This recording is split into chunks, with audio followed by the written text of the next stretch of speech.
शिखा लखनऊ में ही पली बढ़ी और पढ़ी लिखी और वो उसका ग्रेजुएशन कंप्लीट हो चुका था। उसकी फैमिली वालों ने उसकी शादी तय कर दी लखनऊ में ही वेल सेटल्ड एक फैमिली के साथ। वो फैमिली लखनऊ में ही तो रहती थी लेकिन बिलोंग दोनों फैमिलियां करती थी लखनऊ के ही एक गांव से।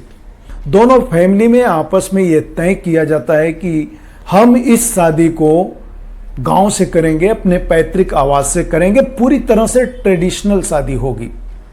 और शिखा की फैमिली शिखा को लेकर अपने गांव चली जाती है और जो दूसरा पक्ष था लड़के वाला वह भी पूरी फैमिली चली जाती है अपने पैतृक गांव।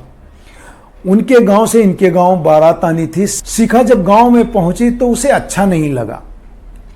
वो लखनऊ सिटी की चकाचौंध में पली बढ़ी और गांव में जैसे वीरानगी थी उसे अच्छा नहीं लग रहा था, लेकिन उसकी फैमिली वाले गांव को पूरी तरह से एंजॉय कर रहे थे।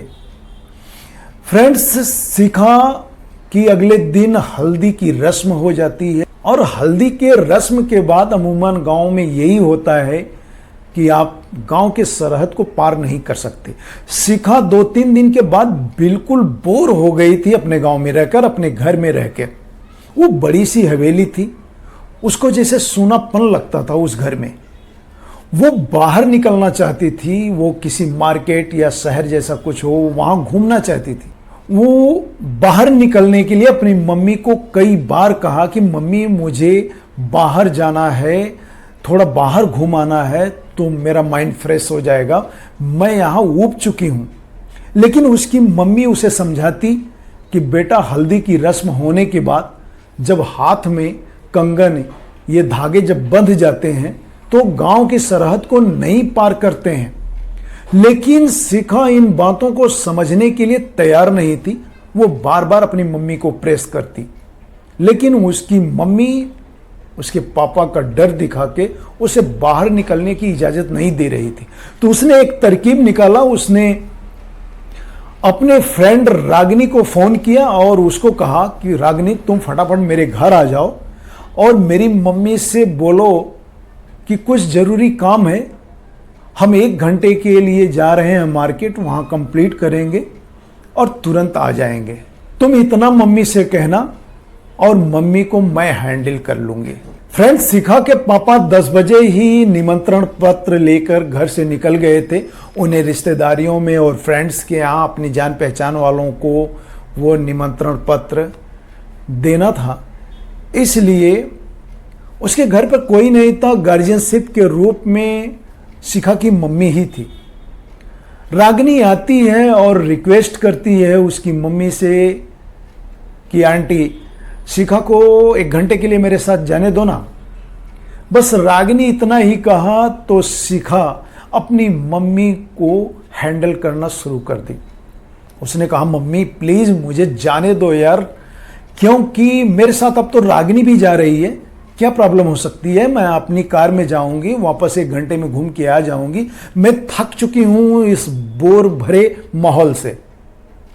बहुत प्रेस करने के बाद उसकी मम्मी मान जाती है, लेकिन कहती है इतना कि बेटा ये याद रखना कि तुम्हारे हाथ में जो कंगन बंधा हुआ है ये टूटना नहीं चाहिए, और दूसरे तुम एक छोटा सा चाकू जो किचन में रखा हुआ है वो अपने साथ लेकर जाओ। वो दोनों एग्री हो जाती हैं और निकल देती हैं, लेकिन अपने साथ चाकू नहीं ले जाती है। उसे चाकू ले जाना अच्छा नहीं लगा। दिन के 11 बज रहे थे, दोनों कार में बैठी चल रही थी। शिखा अपनी कार को चला रही थी। वो जाती हैं मार्केट में और दोनों एक रेस्टोरेंट में नॉनवेज खाती हैं और वहाँ से निकलती हैं, थोड़ा खरीदारी करती हैं मार्केट में और फिर वहाँ से वापस निकलती हैं। इस बार कार को रागिनी चला रही थी, ड्राइव कर रही थी और शिखा लेफ्ट साइड में बैठी हुई थी। शिखा बाहर की तरफ देख रही थी, सुनसान इलाका था, लेकिन जैसे शिखा को लगा कि उसकी तरफ एक बवंडर सा जैसा बन के आ रहा, उसे सामने से बवंडर जैसा दिखाई दिया। तो रागिनी से कहती है कि रागिनी, ये देखो सामने ना, ये कैसा गोल गोल घूमता हुआ बवंडर जैसा आ रहा है। लेकिन वो बवंडर रागिनी को नहीं दिखाई दिया।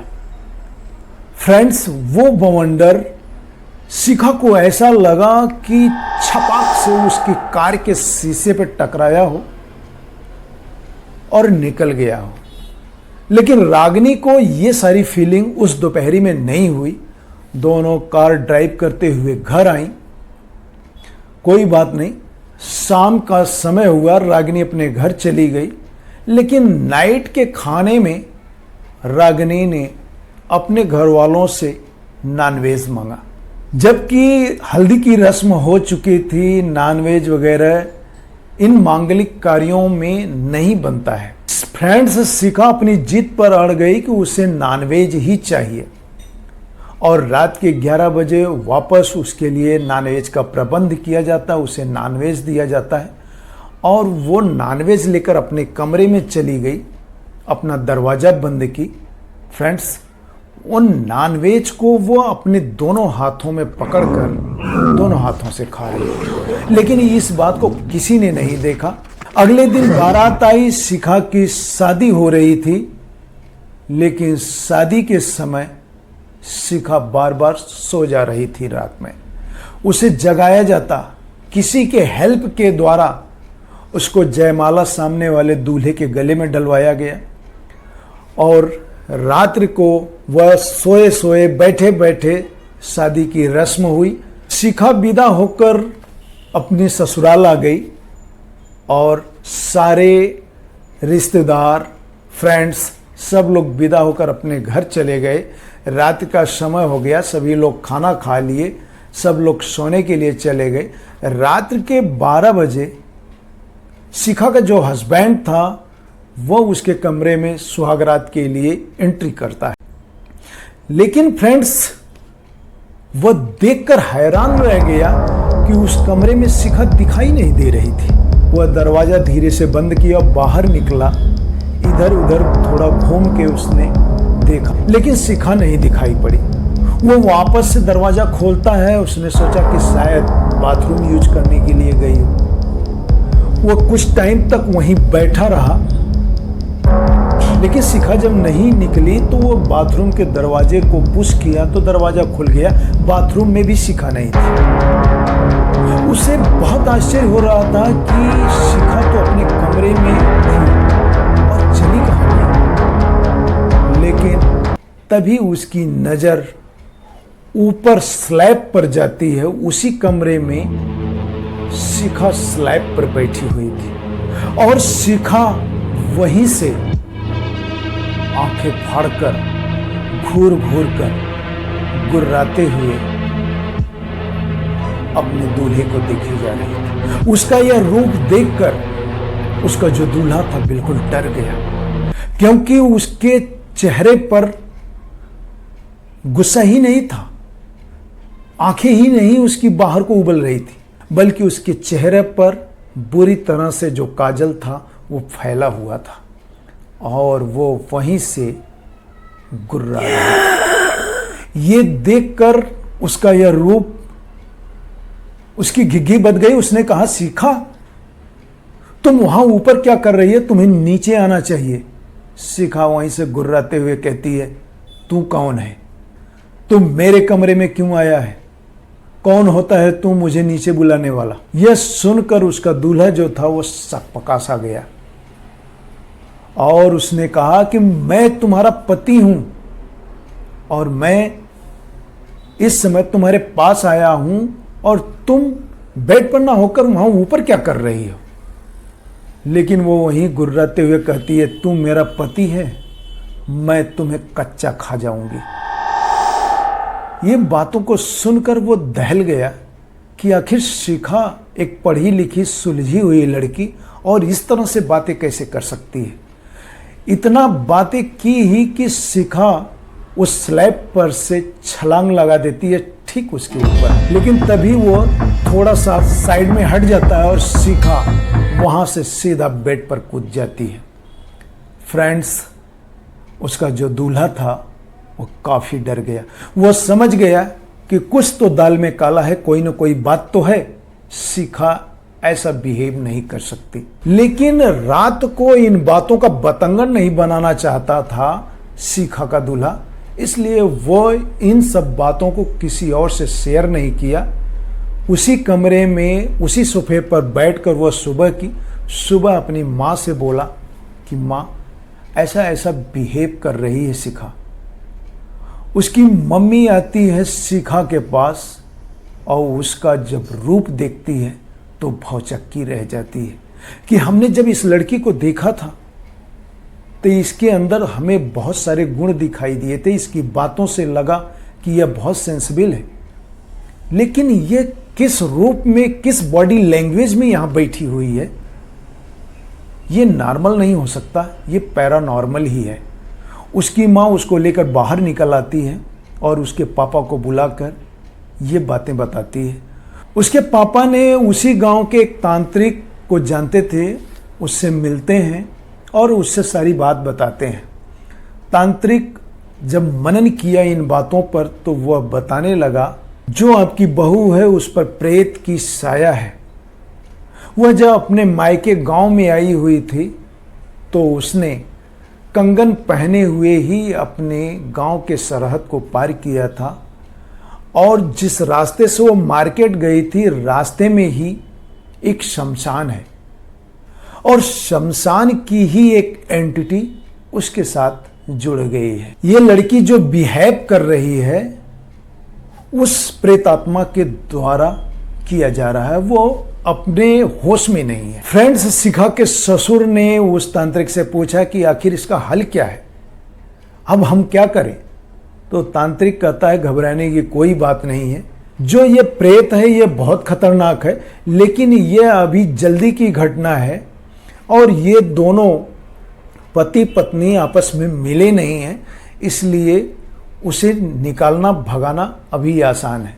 और वो वहीं से अपना कुछ क्रिया करके कुछ सामान देता है उन्हें, कहता है ये ले जाकर उसके शरीर पर लगा देना, बाकी कुछ खिला देना, वो ठीक हो जाएगी, फिर वापस मुझे बताना। फ्रेंड्स, ये दोनों बाप बेटे वहाँ से उस भभूत को उसके द्वारा जो प्रसाद के रूप में दिया गया था तांत्रिक के द्वारा लेकर आते हैं और वैसा ही शिखा के साथ करते हैं। शिखा शाम तक नॉर्मल के रूप में आ जाती है। ये दुल्हन की जो समस्या थी ये तो ठीक हो जाती है, शिखा नॉर्मल हो गई, अपनी नॉर्मल जिंदगी में आ गई और वह अपने पति को पहचानने लगी। उस फैमिली वाले खुश हो गए।